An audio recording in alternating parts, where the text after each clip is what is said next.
जय गुरु जी के चरणों में कोटि कोटि प्रणाम। आई हुई सभी संगत को प्रणाम और आप सबका बहुत बहुत स्वागत है गुरु जी के सत्संग में। आइए संगत जी, आज के सत्संग की शुरुआत करते हैं और आज इनवाइट करेंगे विवेक गुप्ता अंकल को। विवेक गुप्ता अंकल आए और सत्संग शेयर करें। जय गुरु जी, शुक्राना गुरु जी, शुक्राना for blessing me to share my experience with all the Sangat today. गुरु जी के साथ मैं 1998 में जुड़ा था और ये बात मेरे को ऐसे ध्यान है कि 98 की दिसंबर में मेरी सिस्टर की शादी हुई थी और उसकी शादी की परमिशन के लिए मेरे फादर गुरुजी के छोटे मंदिर में एम्पायर स्टेट गए थे ब्लेसिंग देने के लिए और मैं उनके साथ गया था, जो कि 2-3 महीने पहले की बात होगी। तो सितंबर अक्टूबर 1998 में मैं गुरुजी से जुड़ा था। लास्ट ईयर मैंने गुरुजी के साथ अपनी सिल्वर एनिवर्सरी मनाई कि उन्होंने इतना ये ब्लेसिंग दे रखी थी, इतनी अकल दे रखी थी कि मैं सही जगह जुड़ा हुआ हूं, भगवान से जुड़ा हुआ हूं। और ये 25 इयर्स की जर्नी मैंने लास्ट ईयर कंप्लीट की। हो सकता है आप लोग कुछ सत्संग जो मैं आज शेयर करूं आपने पहले सुने हो, पर फिर भी कई नई संगत भी है तो मैं उसको हो सकता है रिपीट करूं। 99 फरवरी का महीने की बात है कि मेरे फादर जो ब्रिगेडियर है आर्मी में, डॉक्टर, अब रिटायर्ड है, वो गुरुजी के मंदिर जा रहे थे, छोटे मंदिर। गुरुजी ने उन्हें सुबह के वक्त बुलाया था और हम सबको मालूम है कि गुरुजी के वक्त उस समय भी शाम को सत्संग होते थे और केस टू केस बेसिस में गुरुजी अपने मंदिर में दूसरे समय बुलाते थे संगत को। तो जब मैं और मेरे फादर गए, गुरुजी द्वार में बैठे हुए थे, हम दोनों अंदर गए। डैडी ने पहले मत्था टेका, उसके बाद मैंने मत्था टेका और मेरे को ठीक से याद है कि गुरुजी ने पूछा, जैसे कि हम जानते हैं गुरुजी पंजाबी बोलते थे और मैं पंजाबी नहीं बोल पाता हूं, पर पंजाबी समझने में कोई ज्यादा अंतर नहीं है क्योंकि वो हिंदी से बड़ी मिली हुई सी है, तो इतना टफ नहीं है उसको फॉलो करना। तो गुरुजी ने पंजाबी में डैडी से पूछा, ए मुंडा, तो डैडी ने बोला कि गुरुजी ये मेरा बेटा है। और नेक्स्ट सेंटेंस गुरुजी का था, brigadier Vaish the son in law.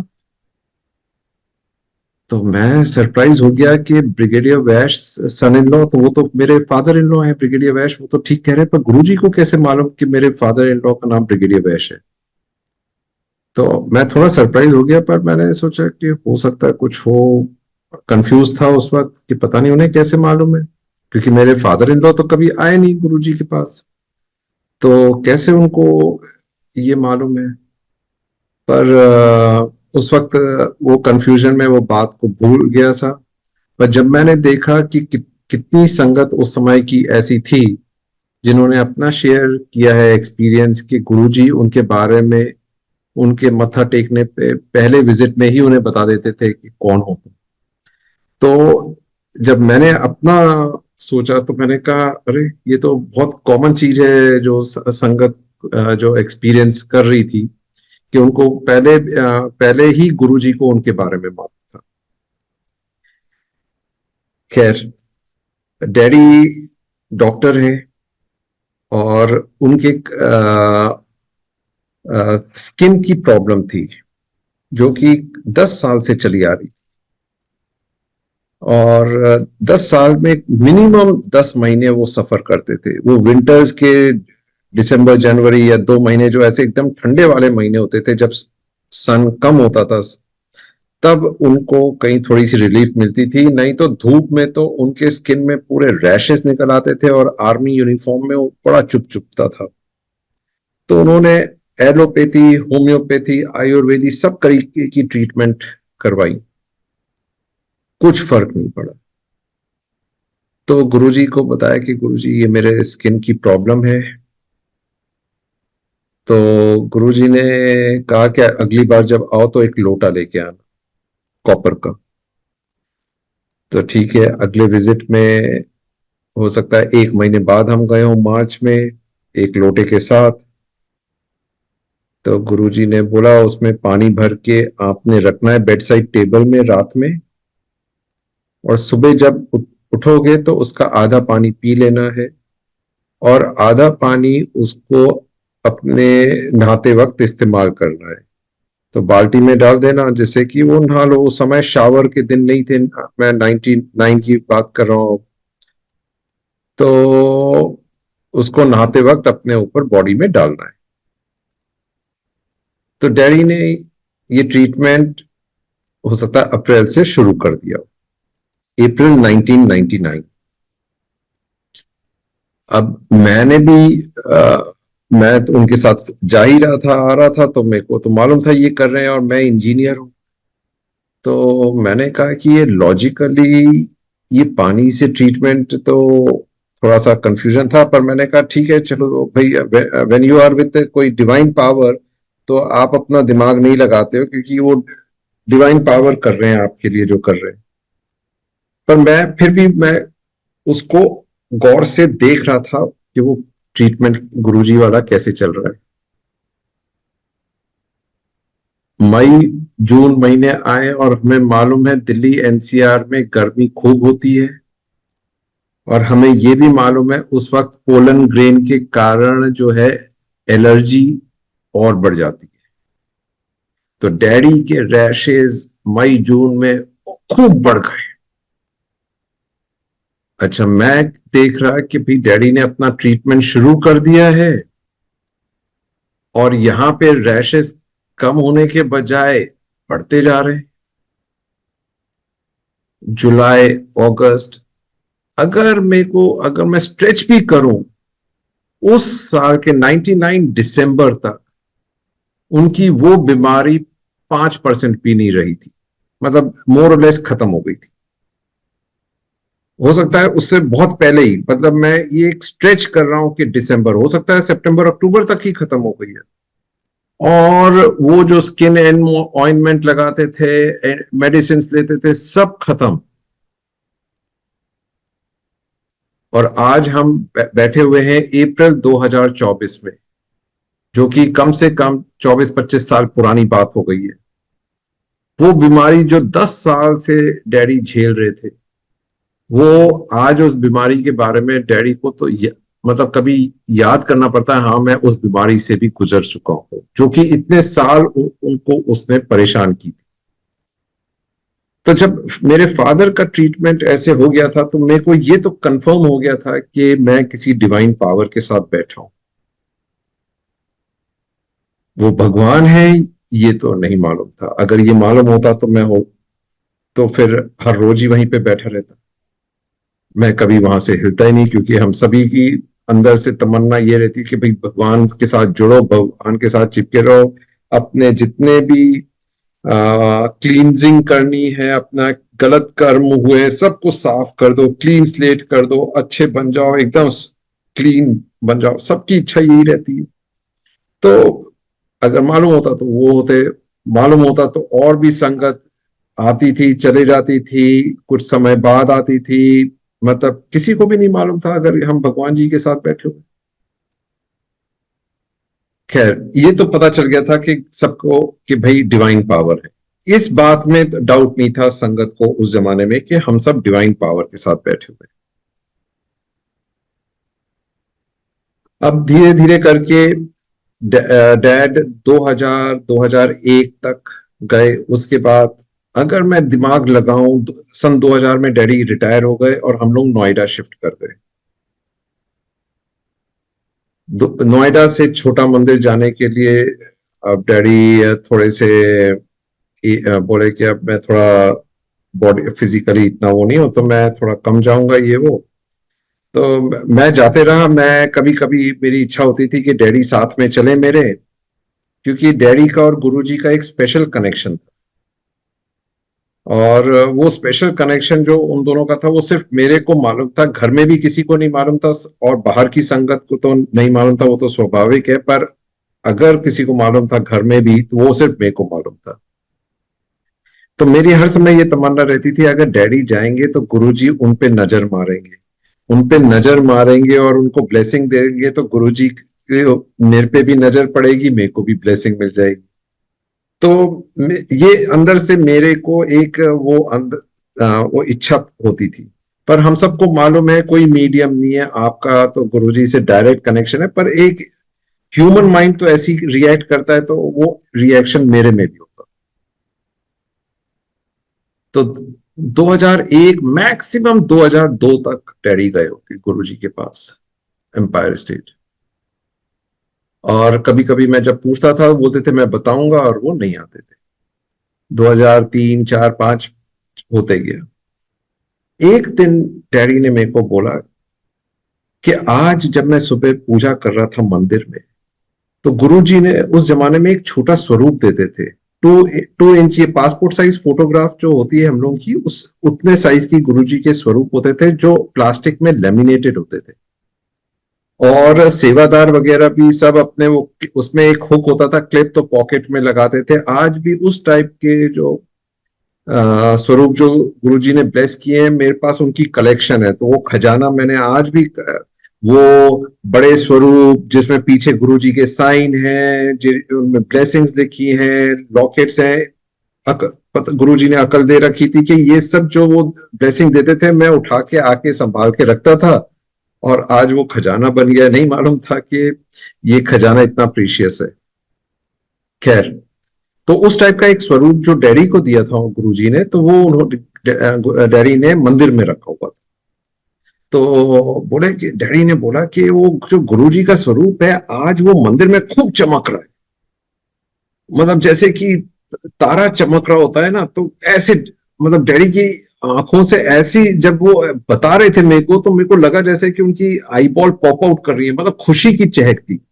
और उन्होंने सालों बाद इच्छा प्रकट की कि भाई मंदिर चलते हैं। मैंने कहा अरे मैं तो बहुत खुश हो गया कि भाई आज तो चलो डैड चल रहे हैं, मजा आ गया। तो मैंने कहा कि ठीक है dad, Thursday, Friday, Saturday, Sunday, ये 4 दिन होते हैं, तो हम इस वीकेंड चलेंगे। तो हो सकता है सैटरडे या संडे वाले उस वीकेंड में हम छोटे मंदिर गए, गुरुजी मत्था टेका, और मत्था टेक के हम लोग ने ब्लेसिंग लेके वापस घर आ गए। मेरे को बड़ा अच्छा लगा कि भाई आज तो डैड भी आए हैं, और गुरुजी उनका तो है ही, तो इसी बहाने गुरुजी ने मेरे को भी हो सकता है कुछ स्पेशल ब्लेसिंग दे दी हो। संगत जी, उसके 4-5 दिन बाद गुरुजी ने महासमाधि अटेंड। दैट मीन्स हम जो गए थे, हम 26-27 मई वाले वीकेंड में गए थे 2007 के, और 31 मई 2007 को गुरुजी ने चोला छोड़ा। तो उसके चोला छोड़ने के एक हफ्ते पहले जब मेरे पिताजी ने ऐसी इच्छा प्रकट की है और वो गए हैं, इसका मतलब गुरुजी ने उन्हें बुलाया था। तभी, मतलब सालों के बाद ये कह सकते हैं भाई आप तो जाते रहते थे, उस वीकेंड भी चले गए, तो भाई कौन सा स्पेशल हो गया। तो मैं अपनी बात नहीं कर रहा हूं, मैं अपने फादर की बात कर रहा हूं कि जो सालों नहीं गए, उस वीकेंड उन्होंने इच्छा प्रकट की कि भाई उनको स्वरूप चमकता हुआ लगा, और वो आए। अगर वो वीकेंड नहीं गए होते, तो फिर तो गुरुजी ने तो चोला छोड़ ही दिया था। तो वो ब्लेसिंग जो एक फेस टू फेस ब्लेसिंग वाली है, ब्लेसिंग तो हर समय है, पर वो वाली ब्लेसिंग मिस कर जाते, नहीं होती।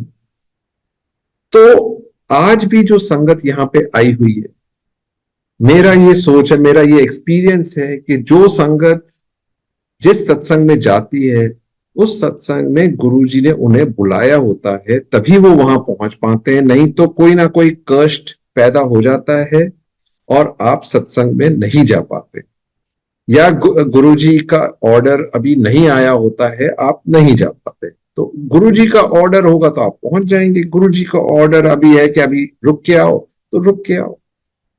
तो आज भी जो संगत इस सत्संग को अटेंड कर रही है, ये गुरुजी के ही ऑर्डर से अटेंड कर रही है। ये मेरा एक्सपीरियंस है जो मैंने अपने फादर का बताया कि सालों तक नहीं गए, और उस दिन गुरुजी ने अपने कुछ ऐसा किया कि उनकी इच्छा हुई और वो आए। तो ये सब गुरुजी की देन है, उनकी ब्लेसिंग है।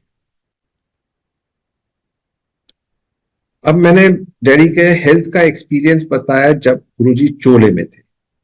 अब मैं एक और एक्सपीरियंस बताऊंगा जब गुरुजी जब चोले में नहीं थे उसका। मैं सन 2016 में दुबई चले गया इंडिया से, और मैं दुबई में रह रहा था। मेरा हर महीने एक ट्रिप इंडिया का लगता था। मैं फ्राइडे सैटरडे संडे ऐसे 3 दिन का बना देता था। वहां पे दुबई में फ्राइडे सैटरडे छुट्टी होती थी, अब चेंज हो गया है।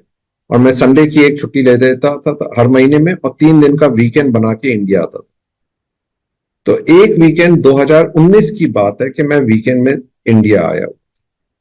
तो सुबह फ्लाइट में पहुंचता था, घर पहुंचा, थोड़ा आराम किया, उठा तो मैंने पूछा कि फादर कहाँ है, तो पता चला फादर नहीं है, फादर आर्मी हॉस्पिटल गए हुए हैं। तो दोपहर में जब ड्राइवर आया, मैंने उससे पूछा भाई क्या हो गया डैडी को, तो बोले कि वो साहब का डेंटल प्रॉब्लम था इसलिए आर्मी हॉस्पिटल गए थे। तो फिर मैं डैडी जब आए तो मैंने उनसे पूछा क्या हो गया डैड, तो उन्होंने बताया ये डेंटल प्रॉब्लम था, और मेरे को ना थोड़ा सा आंखों में विजिबिलिटी का प्रॉब्लम है। अब मेरे को आंखों में स्ट्रेन पड़ रहा है देखने में। तो मैंने कहा फिर क्या हुआ, तो उन्होंने कहा कि उसका थोड़ा सा वो ट्रीटमेंट अब शुरू किया है, आज ही दिखाया है। तो मैंने कहा ठीक है। शाम होते होते 7-8 बजे तक डैडी की विजिबिलिटी और डाउन हो गई, और उन्होंने कहा कि भाई मेरे को ठीक से दिख नहीं रहा है, मेरी विजिबिलिटी अब 5-6 फीट तक रह गई है, मेरे को प्रॉब्लम हो रही है। अब उन ही वो 80 साल के आसपास के तब टच कर रहे थे 2019 में। तो उन्होंने बोला कि भाई अब क्या किया जाए। तो फिर मैंने कहा कि ठीक है डैड, हम लोग ने सबने फोन घुमा, पहले उन्होंने वो ब्रिगेडियर जो उनको ट्रीट कर रहे थे उनको फोन किया, तो उसने कहा सर ऐसा है कि आज सैटरडे संडे तो बंद है, आप मंडे को आ जाना, मैं आपको आउट ऑफ टर्न फर्स्ट आपका अपॉइंटमेंट आपको दे दूं। तो डैड ने कहा ठीक है। पर अब डैड से रहा नहीं जा रहा था, भाई मेरे को तो इमीडिएटली दिखाना है किसी को। तो हम सब जैसे फोन करते हैं यहाँ वहाँ, कोई सब अपने फ्रेंड रिलेटिव्स से कुछ बनाते हैं कि कनेक्शन बन जाए, कोई डॉक्टर मिल जाए ढंग का। तो मेरे को भी मिल गए।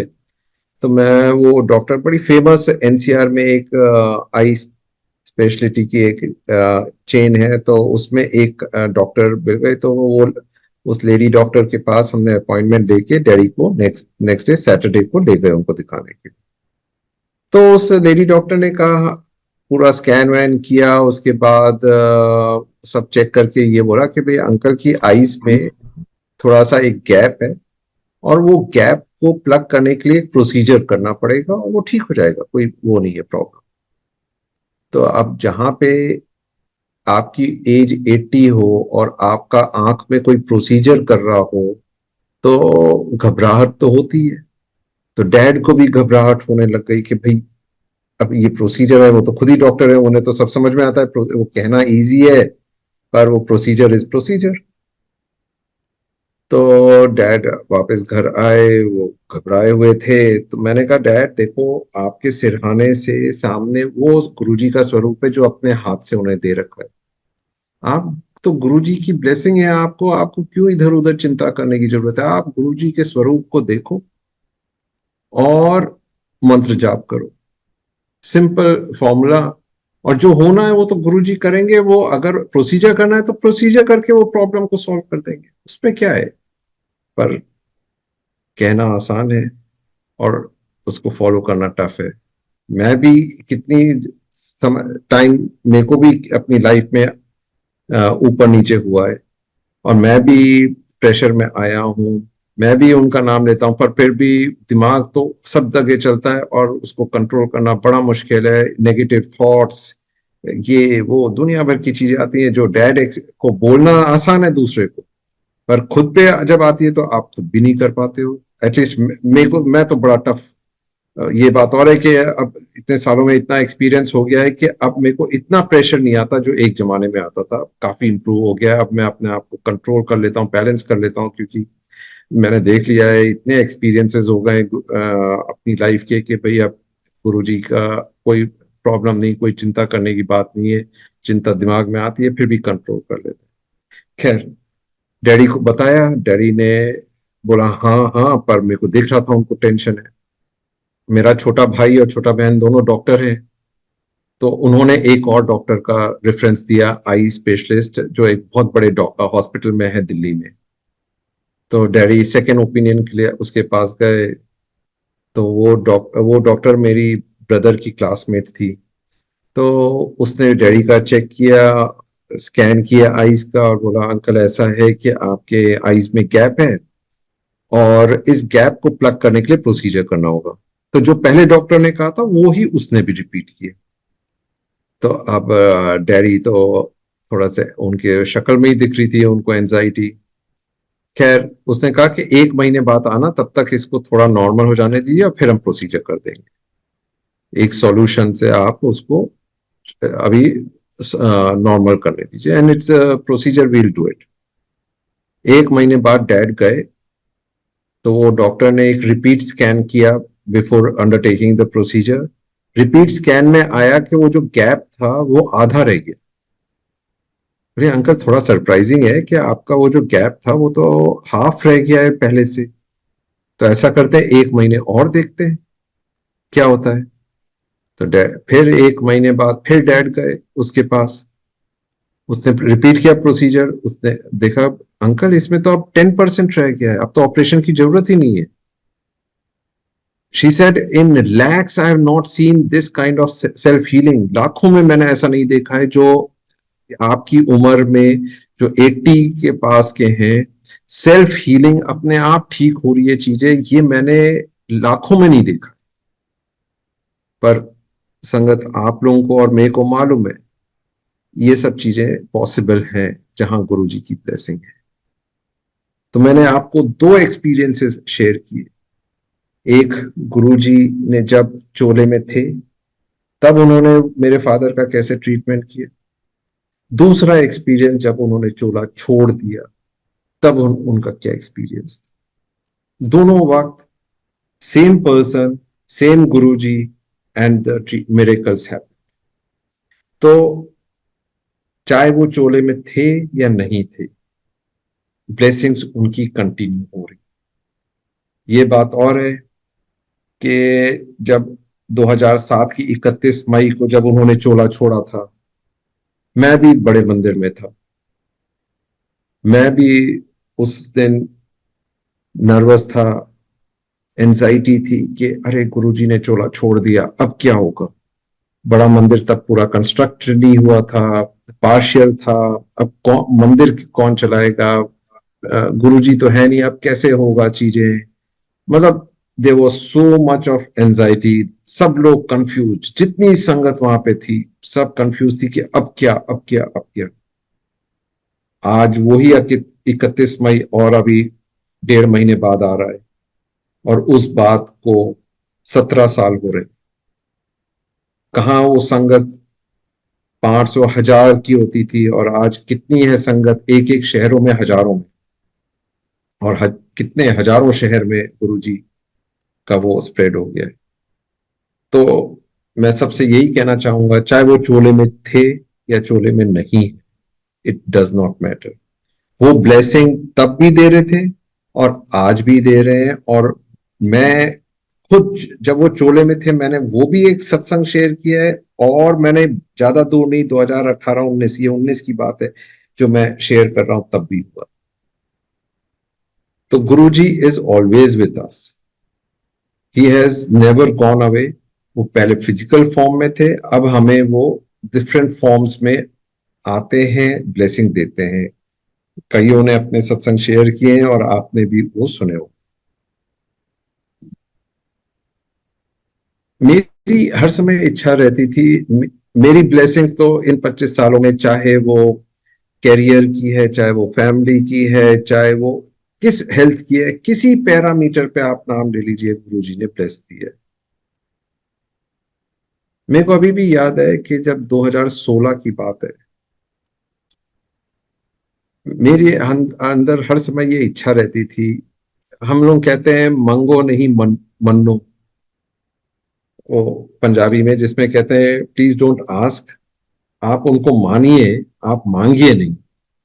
तो मैं तो नॉर्मल ह्यूमन बीइंग हूं, तो मेरे भी दिमाग में ये होती थी, एक विश लिस्ट होती थी कि ये मिल जाए, ये मिल जाए, ऐसे हो जाए, वैसे हो जाए। वो मतलब कि वो विश लिस्ट मेरी भी थी, मैं भी वो विश लिस्ट वाला आदमी था कि ये चीजें ऐसे ऐसे हो जाए, और गुरुजी के पास जाके वो विश लिस्ट के साथ करता था। तो विश लिस्ट में एक चीज रह गई थी 2016 तक, तब तक गुरुजी ने पूरी वो विश लिस्ट खत्म कर दी थी। बस एक चीज रह गई थी कि भाई मेरे को कभी ना फॉरेन नहीं भेजा गुरुजी, मतलब फॉरेन इन द सेंस कि मैंने कभी फॉरेन में काम नहीं किया। मैं 2016 तक मैंने 20-25 कंट्रीज तो घूम लिए थे, पर मैं कभी किसी देश में जाके मैंने नौकरी नहीं की। तो हम सब की इच्छा होती है कि यार कोई फॉरेन में जाके भी चाहे 1-2 साल रह के आए, कि कैसा होता है, कि एक्सपीरियंस सबको अंदर से, एटलीस्ट मेरे को तो ये इच्छा अंदर से आती थी। ये बात और है कि मेरे को फॉरेन में परमानेंट जाने की इच्छा नहीं होती थी, पर कुछ समय एक एक्सपीरियंस करने की इच्छा होती थी। तो 2016 में वो विश लिस्ट में वो थी, पर मैं उसके लिए कोई मेहनत नहीं कर रहा, ना कोई हेड हंटर को ढूंढ रहा, ना कोई नौकरी के लिए अप्लाई कर रहा, ना कुछ कर रहा, पर इच्छा है। तो 2016 में जब मैं जिस कंपनी में काम कर रहा था, तो उस कंपनी के बॉस ने मेरे को जनवरी के महीने में, वहां पे दिसंबर 31 दिसंबर को ईयर एंड होता है, तो 31 दिसंबर के ईयर एंड के बाद जब वो साइकिल होता है कि भाई आपने कैसा परफॉर्म किया है, तो उसने कहा कि, मेरे को बोला कि आपने अच्छा परफॉर्म किया है, मैं आपको डबल डिजिट इंक्रीमेंट दे रहा हूँ, बोनस लोगों को 100, जो उनकी वो होती है बोनस, वो 100% ही नहीं लोगों को मिलती है, मेरे को 130% बोनस दिया उसने। और इससे भी सबसे बड़ी बात होती है स्टॉक ऑप्शंस या शेयर्स देना, तो उसने शेयर्स दिया। शेयर से तो आपकी तनख्वाह 1.5 गुना से 2 गुना बढ़ जाती, तो उसने शेयर्स भी दिए। मैंने कहा कि अरे ये तो मजा आ गया, गुरुजी ने तो एकदम सेट कर दिया है। ये कंपनी मेरे घर से 15-20 मिनट दूर है, और मैं यहाँ पे ऐसे कंपनी मिली है जहाँ पे इतना वो एफर्ट्स को रिकॉग्नाइज करते हैं, आपने एक अपना नाम कमा लिया इस कंपनी में। मैंने कहा ये रिटायरमेंट कंपनी है, मैं यहीं से रिटायर हूँ। ये बात होगी 10-15 जनवरी तक की। 25 जनवरी के आसपास पता नहीं क्या हुआ, वो बॉस ने ना मेरे को थोड़ा सा सबके सामने डांट डपट लगा दी। वो सबके सामने मीन्स बाहर के लोग बैठे हुए थे उनके सामने। तो मैंने कहा यार घर की बात है, अगर कुछ मैंने वैसे कुछ ऐसा कहा ही नहीं था जो उसको डांट लगाने की जरूरत थी, जो मेरे को लगता है, हो सकता है मैंने कुछ गलत किया हो, कुछ गलत बोल दिया हो, पर 1-to-1 कह सकते थे, सबके सामने कहने की क्या जरूरत थी। पर मैं चुपचाप घर आया, मेरी वाइफ ने मेरे को ठंडा किया कि नहीं डोंट वरी, हो जाता है। पर थोड़ा सा मैं फौजी आदमी हूँ, तो थोड़ा सा मतलब कि अपसेट हो गया था। उसके एक हफ्ते बाद फिर एक मीटिंग थी जिसमें जूनियर्स और पार्टनर्स सब लोग थे, 25-30 लोग थे। उन 25-30 के सामने फिर से मेरे बॉस ने एक बहुत झाड़ दी। तो मैंने कहा भैया ये क्या हो गया, 10 दिन के अंदर 2 बार हो गया। अभी तक तो मैं 15 दिन पहले कह रहा था यहीं से मैं रिटायर करूंगा, अभी तो 2 बार बैक टू बैक मेरी इतनी वो हो गई है, मतलब कि डांट पड़ गई है, थोड़ा सा ह्यूमिलिएटेड फील कर रहा हूँ, और अंदर से दिमाग बहुत ही परेशान कि मतलब समझ में नहीं आ रहा क्या करूं। जब इस सिचुएशन में था, उस समय एक हेडहंटर ने आके फोन किया कि भाई ऐसा ऐसा एक दुबई में एक अपॉर्चुनिटी है, जॉब अपॉर्चुनिटी, आप ट्राई करेंगे? मैं कहा हाँ। उस वक्त तो दिमाग थोड़ा सा वैसे ही वो डिस्टर्ब था, तो मैंने कहा हाँ करेंगे। और उन्होंने इंटरव्यू लिया, बोला कि आ जाइए साहब आप दुबई फाइनल इंटरव्यू के लिए। मैं दुबई गया, फाइनल इंटरव्यू दिया, और उन्होंने 1 महीने के अंदर मेरे को ऑफर लेटर दे दिया। मैं तो ताजुब कर गया कि भाई ये क्या हुआ कि 1 हफ्ते के अंदर उन्होंने ऑफर लेटर भी दे दिया। तो मैंने यहाँ पे रिजाइन किया और मैं दुबई चले गया। अब आप संगत सोचिए कि मैं ऐसी जगह बैठा हुआ था जहां से मेरा घर से वो कंपनी 20 मिनट दूर, और मैं सोच रहा यहां से रिटायर करने जा रहा हूं, और ऐसा उछल पुछल हुआ कि मैं खटखट दुबई पहुंच गया। और फिर दुबई में एक जॉब नहीं, 2 जॉब, 6 साल से ज्यादा रह के आए। जहां मैंने 2-3 साल का सोचा हुआ था, वहां 6 साल दुबई में गुरुजी ने नौकरी कराई। तो मैंने, और उनकी ब्लेसिंग से मैं दुनिया की सब टॉप कंपनीज में काम कर चुका हूं। चाहे वो IBM है जो कंसल्टिंग में IT की टॉप कंपनी में है, डिलॉयट जो कि फाइनेंस की कंपनी कंसल्टिंग में टॉप में है, फिडेलिटी जो फाइनेंस की जॉइंट है, एयरटेल टेलीकॉम जॉइंट है, सब दुबई में भी लैंडमार्क ग्रुप, जेम्स, ये सब टॉप कंपनियां हैं। मैंने सब टॉप कंपनीज में जो कि हजारों करोड़ वाली कंपनियां हैं, सब उनमें काम किया है, और एक दो नहीं 8-9 कंपनियों में काम कर चुका वो। और ये सब पूरी गुरुजी की ब्लेसिंग से सोचता हूँ, फट से वो हो जाता है और वो जर्नी शुरू हो जाती है। और परेशानी होती है उन नौकरियों में, वो हाथ पकड़ के वहां से निकाल के दूसरी में डाल देते हैं।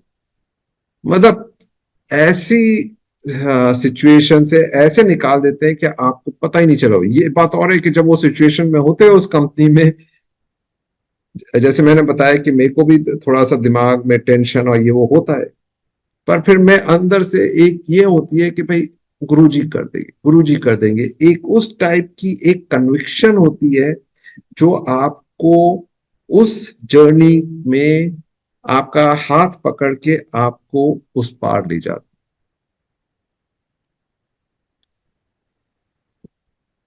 तो मैंने आपको बताया कि कैसे हेल्थ रिलेटेड मेरे फादर का, क्योंकि एज के साथ अगर आप 60+, 70+ हैं तो age becomes your priority. Age, आप हेल्दी हो तो आपकी लाइफ सक्सेसफुल है 60-70 के बाद, क्योंकि आप नौकरी तो कर नहीं सकते हो। तो उस वक्त तो अगर हेल्थ इज वेल्थ, अगर आप हेल्दी हो तो वेल्दी हो। तो फादर के प्रियोरिटी वो थी, तो कैसे हेल्थ में गुरुजी ने ब्लेसिंग।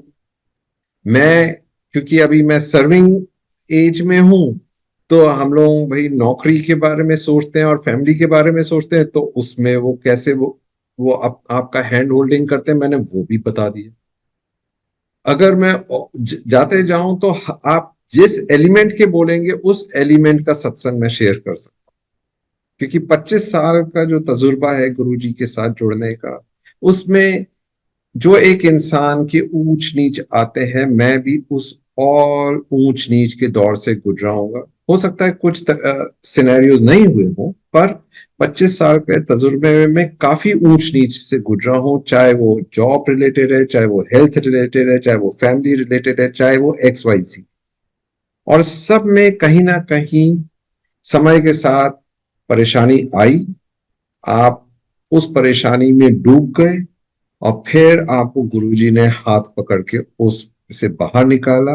और फिर आपने देखा, अरे वो तो परेशानी आई थी, उसने परेशान किया, पर वो बड़ी जल्दी ही खत्म हो गई, और you are back to normal, जैसे कि वो आई ही नहीं है, उसने कुछ उसका इम्पैक्ट ही नहीं हुआ है।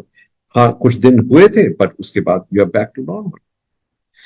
तो मैं इस अपने एक्सपीरियंस से ये बता रहा हूं कि ये मैं आज भी जब मैं आपसे ये बोल रहा हूं, तो सबसे पहले मैं अपने आप को सुना रहा हूं।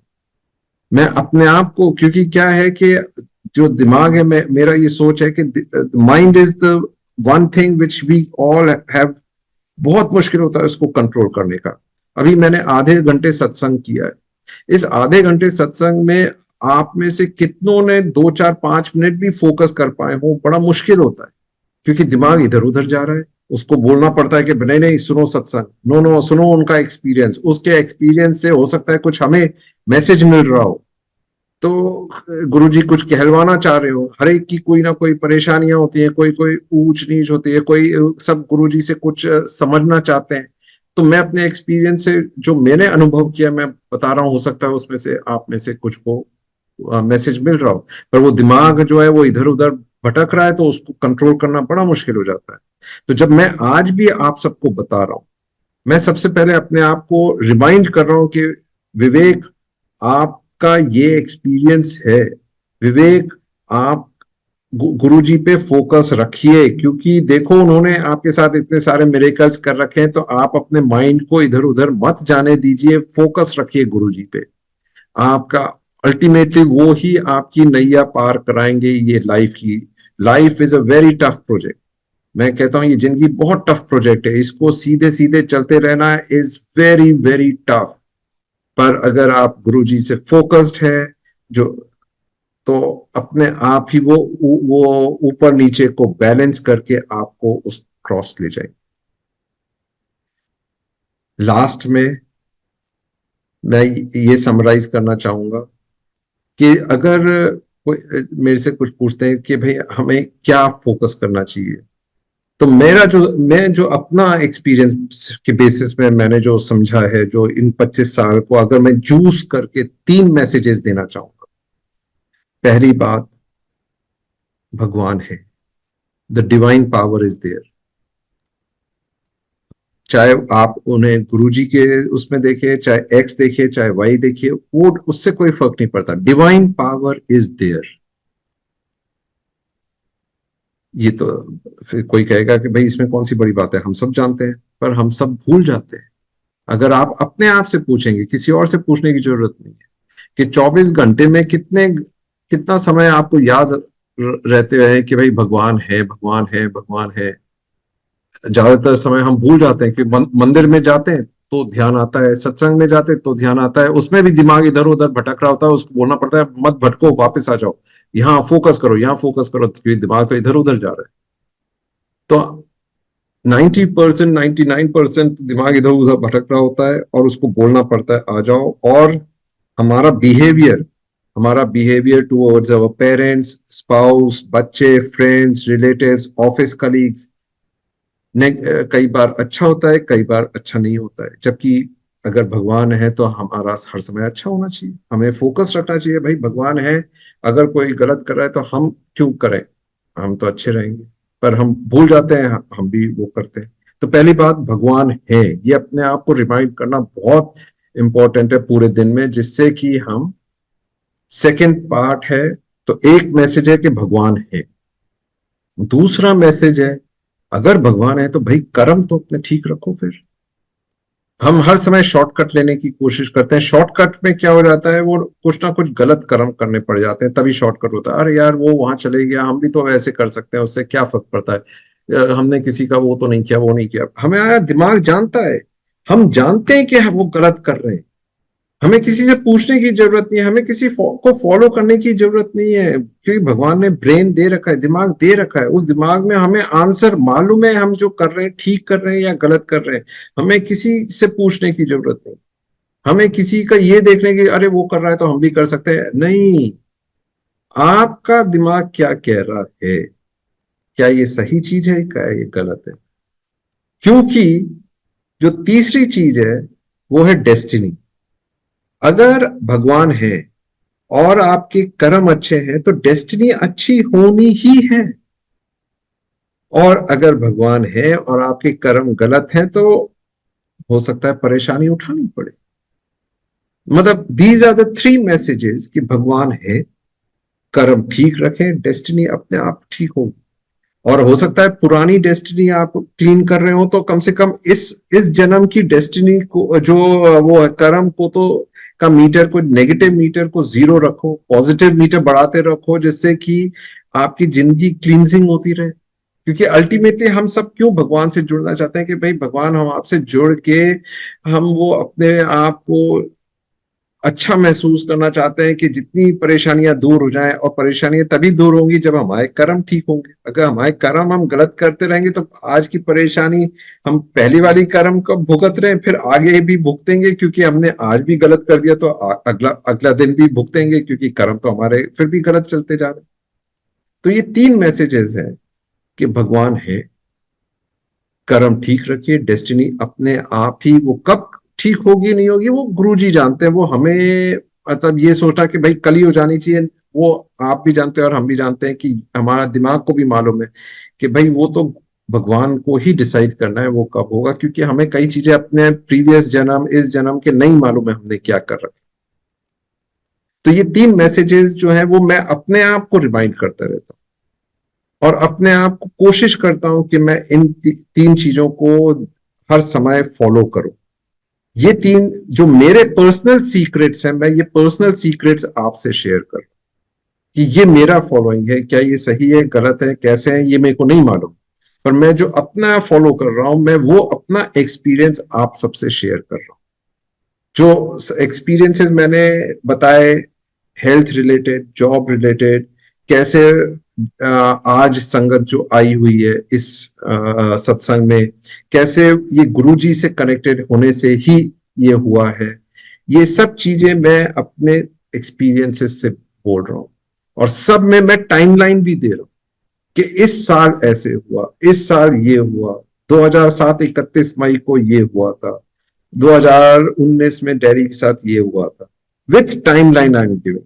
2016 में कैसे मैं दुबई गया था, कैसे वो एक्सपीरियंस हुआ, कैसे मेरी अचानक अच्छी खासी जॉब से अचानक लड़क पड़क होके कैसे उसी वक्त यहाँ पे ऑफिस प्रेजेंट जॉब में लुढ़क पुढ़क हो रहा है, और उसी वक्त हेड हंटर आता है बोलता है भैया चलो दुबई। और मैंने कहा यार ये तो मेरी लास्ट विश लिस्ट थी, मैंने कहा हो सकता है गुरुजी कर रहे हो, मैंने कुछ पत्थर फोड़ी नहीं किया, मैंने कहा let me go with the flow, और मैं दुबई लैंड कर। तो जॉब रिलेटेड है, चाहे हेल्थ रिलेटेड है, चाहे आज सत्संग में जो लोग आए हैं, सब तरीके के एक्सपीरियंसेस मैंने अपने शेयर किए हैं। और हैं तो बहुत सारे, पर आज के लिए वो एज मैंने बताया कि दिमाग इतना फोकस नहीं कर पाता है, तो मैंने लिमिटेड रखा है इतने के लिए।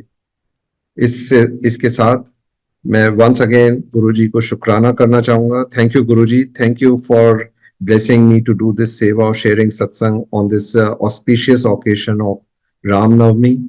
Thank you very much. Jai Guruji, Shukrana Guruji.